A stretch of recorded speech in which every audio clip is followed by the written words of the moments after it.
Welcome to my channel budget right with money. तो आज मैं आप लोगों के साथ शेयर करूंगी गेहूं के आटे और सूजी से बनने वाला एक ऐसा नाश्ता जो आप अपने बच्चों को बेझिझक होकर खिला सकते हैं। बाहर के पैकेट फूड्स खिलाने की बजाय आप इस वाले नाश्ते को घर पे तैयार करके दीजिए, काफ़ी हेल्दी रहेगा क्योंकि इसमें ना तो कोई मैदा है ना कोई प्रिजर्वेटिव्स हैं। तो चलिए बनाना स्टार्ट करते हैं।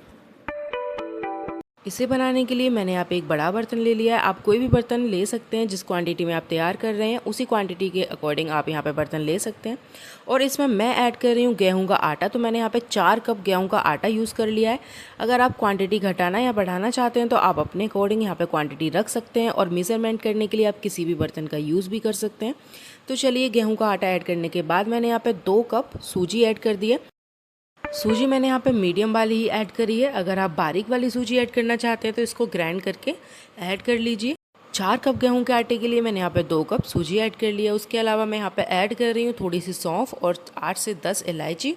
अगर आपके पास इलायची पाउडर ऑलरेडी रखा हुआ है तो आप पाउडर यूज़ कर लीजिए, वरना आप इलायची को भी इस तरह से छिलके अलग करके किसी भी खल्लड़ से या किसी भी तरह से इसको पाउडर की फॉर्म में बना लीजिए, और इसको इसके बाद ही ऐड करना है, छिलके के साथ ऐड नहीं करना है यहाँ पे। तो इस तरह से मैंने इसके छिलके अलग कर लिए हैं और बीज इसके निकाल के मैं यहाँ पे पीस ले रही हूँ। तो मैंने यहाँ पे इसका पाउडर तैयार कर लिया है। और इसके बाद हम सौंफ को भी थोड़ा सा पीस लेंगे। बहुत ज़्यादा बारीक सौंफ को हमने यहाँ पे नहीं पीसने वाले हैं, थोड़ा सा दरदरा ही रखेंगे। तो इलायची पाउडर हमने तैयार कर लिया है, और इसके जो छिलके बचे हैं उसको हम चाय वगैरह बनाएंगे तो उसमें ऐड कर लेंगे। तो इलायची के छिलके आप बिल्कुल भी वेस्ट मत कीजिएगा, फेंकिएगा मत। चाय वगैरह बनाइएगा तो इसमें ऐड कर लेना। तो चलिए, सौंफ को भी हमने थोड़ा सा दरदरा करके ही यहाँ पे पीस लिया है, बहुत ज़्यादा बारीक नहीं पीसा है। इन दोनों चीज़ों को आपको स्किप बिल्कुल नहीं करना है, क्योंकि आज का जो नाश्ता हम तैयार करने वाले हैं सबसे मेन रोल इसमें सौंफ और इलायची का ही रहता है, क्योंकि इसकी जो स्मेल होती है, खुशबू होती है, वो काफ़ी अच्छी होती है। और जब हम इस नाश्ते को तैयार करने के बाद खाते हैं तो इन दोनों चीज़ों की खुशबू बहुत ही अच्छी लगती है। तो चलिए, हमने दोनों चीज़ों को ऐड कर लिया है। और यहाँ पर मैंने ऐड किया है घी। तो देसी घी मैं यहाँ पे यूज़ कर रही हूँ। आप चाहें तो किसी भी तरह का ऑयल, जो कुकिंग ऑयल आप खाना पसंद करते हैं, आप यहाँ पे ऐड कर लीजिए। मैं यहाँ पे 1/4 कप देसी घी का इस्तेमाल कर रही हूँ, क्योंकि आप जितना अच्छा मोइन डालेंगे ये इतने ही खस्ता और क्रिस्पी तैयार होंगे। इससे पहले मैंने एक बार और तैयार किए थे, लेकिन मैंने उसमें मोइन नहीं डाला था बहुत ज़्यादा, तो वो मेरे थोड़े से हार्ड हो गए थे बिस्किट। लेकिन आज मैं मोइन थोड़ा ठीक ठाक ही डाल रही हूँ। यहाँ पे 1/4 कप घी का इस्तेमाल कर रही हूँ। घी डालने के बाद हम अच्छी तरह से सारी चीज़ों को मिक्स कर लेंगे। मतलब हमने जो भी चीज़ें इसमें ऐड करी हैं उनको अच्छी तरह से मिक्स कर लेना है, जब तक कि हमारा आटा बंधने ना लगे। जब ये बंधने लगेगा उसके बाद हम इसको लगाना स्टार्ट करेंगे, यानी डो बनाना स्टार्ट करेंगे। तो डो बनाने के लिए मैं यहाँ पे दूध का यूज़ कर रही हूँ। मैंने यहाँ पे 1 गिलास टोन मिल्क ले लिया है। आप कोई सा भी दूध यहाँ पे यूज़ कर सकते हैं, फुल क्रीम वाला या टोन मिल्क, कैसा भी मिल्क यहाँ पे यूज़ कर सकते हैं। हमें यहाँ पे सारा मिल्क ऐड नहीं करना है, अपनी नीड के अकॉर्डिंग ही यहाँ पे मिल्क थोड़ा थोड़ा करके डालेंगे। और हाफ डो कंप्लीट करने के बाद हम इसमें ऐड करेंगे, इसी टाइम पे हमें ऐड करना है बूरा या शुगर पाउडर। तो आप कुछ भी ऐड कर सकते हैं दोनों में से। तो मैंने यहाँ पे 2 कप शुगर पाउडर ऐड कर लिया है। 2 कप से थोड़ा सा ज़्यादा ही किया है। आप अपने टेस्ट के अकॉर्डिंग यहाँ पे जितना आप मीठा खाना पसंद करते हैं उतना यहाँ पे शुगर ऐड कर सकते हैं। शुगर पाउडर या फिर बूरा, आप कुछ भी इस्तेमाल कर सकते हैं यहाँ पे। तो मैंने यहाँ पे हाफ डो कंप्लीट कर लिया था, उसके बीच में मैंने यहाँ पे डाला है शुगर पाउडर, और उसको अच्छी तरह से मिक्स कर लूँगी, जिससे कि मुझे ये पता चल जाएगा कि मुझे अभी इसमें डो तैयार करने में कितने मिल्क की ज़रूरत पड़ने वाली है। तो आपको मिल्क बहुत ज़्यादा शुरू में ऐड नहीं कर देना है, आपको अपनी क्वांटिटी के अकॉर्डिंग, यानी अपने डो की नीड के अकॉर्डिंग ही यहाँ पे मिल्क ऐड करना है। क्योंकि हमारा जो डो है वो शुगर ऐड करने के बाद थोड़ा सा ये फैलने लगता है, यानी इसकी जो कंसिस्टेंसी है वो काफ़ी पतली होने लगती है। और गर्मी का मौसम है तो बहुत ज़्यादा पतला हो जाएगा अगर आप पूरा मिल्क ऐड कर लेंगे यहाँ पे। तो इसमें बहुत कम क्वांटिटी यूज़ होती है मिल्क की, आपको यहाँ पे पानी ऐड नहीं करना है। और आपको इस तरह से हथेलियों से प्रेस करके इस वाले डो को तैयार करना है, क्योंकि इसमें कोई भी लम्स नहीं रहने चाहिए।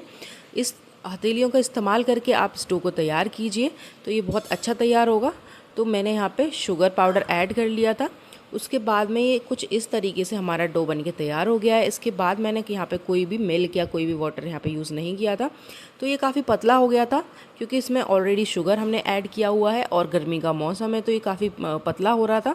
मैंने यहाँ पे थोड़ा सा आटा और ऐड कर लिया। आप यहाँ पे थोड़ा सा आटा ऐड कर सकते हैं अपनी क्वांटिटी के अकॉर्डिंग। अगर आपको आपका डो थोड़ा पतला लग रहा है तो आप ऊपर से यहाँ पे आटा यूज़ कर लीजिए, कोई भी दिक्कत नहीं रहने वाली है।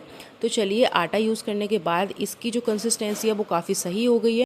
तो इस डो को तैयार करने के लिए आपको बहुत ज़्यादा मिल्क की ज़रूरत यहाँ पर नहीं पड़ने वाली है। जितने की नीड हो आप उतना ही मिल्क यहाँ पर ऐड कीजिए, थोड़ा थोड़ा करके, एक साथ मत डालिएगा।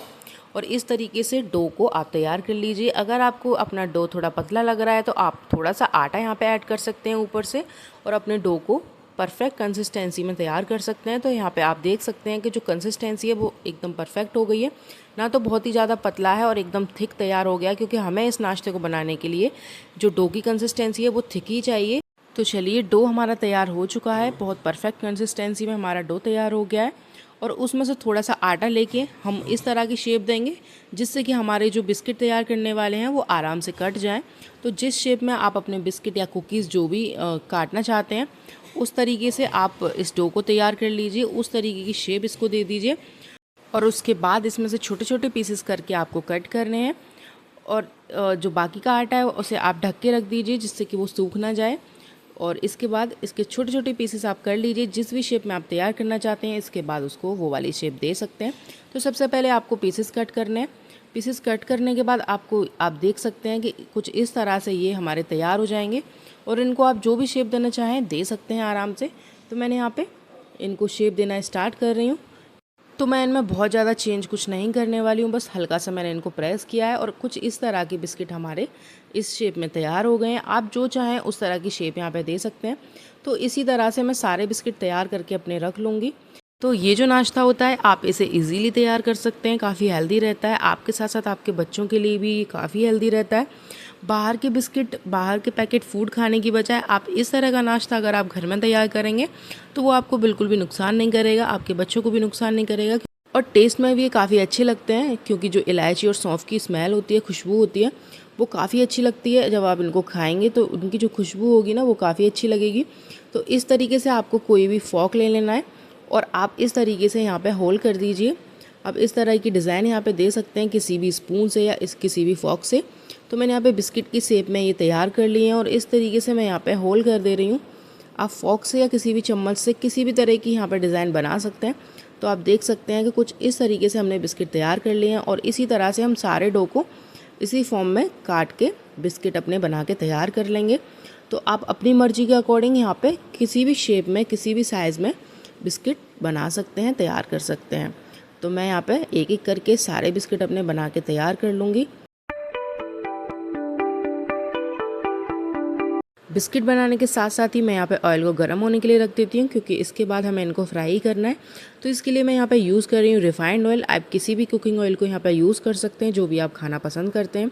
तो ऑयल को मैंने गर्म होने रख दिया है और सारे डो के मैं यहाँ पे बिस्किट तैयार करके रख लूँगी। जितना भी डो है मैं यहाँ पे सारे बिस्किट बना के तैयार कर लूँगी जब तक हमारा ऑयल भी अच्छी तरह से गर्म हो जाएगा। तो आप देख सकते हैं मैंने जो ये बिस्किट की शेप दी है काफ़ी अच्छी लगती है। तो बिस्किट बना के हमने तैयार कर लिए और यहाँ पे हमारा ऑयल भी अच्छी तरह से गर्म हो चुका है।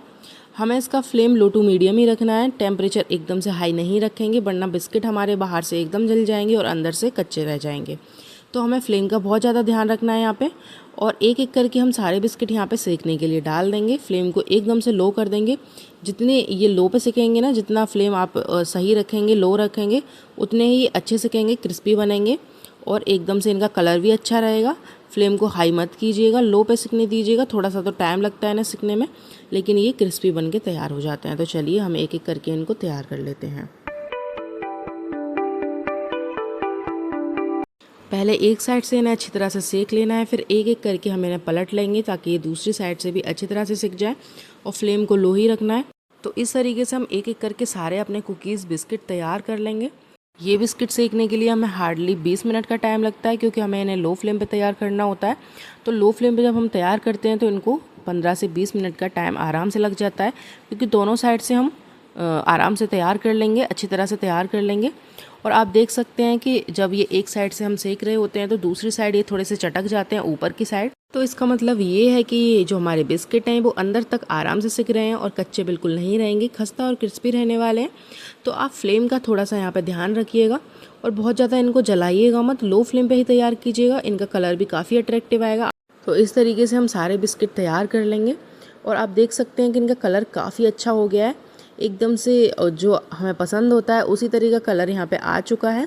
तो 15 से 20 मिनट यहाँ पे हमारे हो चुके हैं इन्हें तैयार करने में, और इन्हें हम एक एक करके निकाल लेंगे। और ये पूरी तरह से सिक्के तैयार हो चुके हैं। आप देख सकते हैं कि कितना ज़्यादा अच्छा बिस्किट हमारा यहाँ पे तैयार हुआ है। एकदम से परफेक्ट लुक यहाँ पे इस बिस्किट ने ले लिया है, और दोनों साइड से अच्छी तरह से तैयार हो चुके हैं सिक्के, और एकदम से खस्ता क्रिस्पी बिस्किट बन के यहाँ पे हमारे तैयार हो जाते हैं।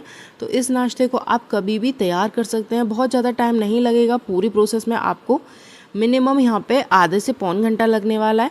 तो चलिए अब इनको निकाल लेते हैं, और एक एक करके इसी तरह से हम सारे बिस्किट अपने सेक के तैयार कर लेंगे। फ्लेम का आपको बहुत ज़्यादा ध्यान रखना है। तो आप इंस्टेंट इसको कभी भी तैयार कर सकते हैं। तो बिस्किट हमारे यहाँ पे एकदम परफेक्ट बन के तैयार हो गए हैं। आप कलर देख लीजिए कितना परफेक्ट कलर आया है। तो अगर आपको मेरी बिस्किट बनाने की रेसिपी पसंद आई हो तो प्लीज़ मेरी वीडियो को लाइक करें, शेयर करें, कमेंट करके बताएं, एंड मेरे चैनल को ज़रूर सब्सक्राइब करें, और एक बार इस वाली रेसिपी को ज़रूर ट्राई करें। Bye bye.